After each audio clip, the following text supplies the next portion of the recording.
তো পুরাতন দলিল খতিয়ান পড়তে গেলে আমরা কিছু শব্দ পাই। তো আজকে এই শব্দগুলোর পূর্ণাঙ্গ অর্থ দেখব। প্রথমেই যেটা আপনি পাবেন সেটা হচ্ছে সাং। মূলত খতিয়ানের মধ্যে দেখবেন যে নামের পরে সাং লেখা থাকে।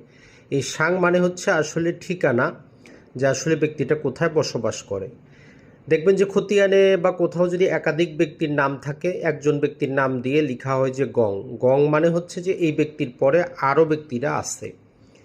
এরপরে যদি মহিলা হয়, মহিলার নামের পূর্বে স্বামী লেখার পরিবর্তে জাওজে লেখা হইতো, অর্থাৎ স্বামীর আরবি হচ্ছে জাওজে আর তার সংক্ষিপ্ত রূপ হচ্ছে জং। এরপর যে হচ্ছে যে পিতা, পিতা লেখার জায়গায় পুরাতন দলিল খতিয়ানে পিং শব্দটা ব্যবহার করা হয়। এরপরে মন্তব্য কলামে খতিয়ান লিখতে গিয়ে সংক্ষেপে খং ব্যবহার করা হয়।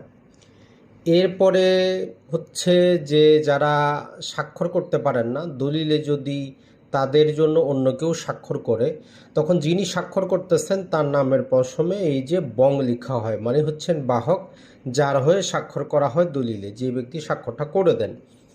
এরপরে হচ্ছে যে মং, মং মানে হচ্ছে মব লগে, মানে হচ্ছে একত্রে একসাথে। এরপরে হচ্ছে দং, দং মানে হচ্ছে দখলকার, যিনি দখলে আছেন, মানে হচ্ছে ওই সম্পত্তির মালিক।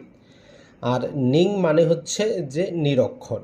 তো এই জন্য যখন কোনো ব্যক্তি স্বাক্ষর পারে না, তো সেখানে দলিলে দেখবেন যে লেখা আছে যে নিং এবং বং।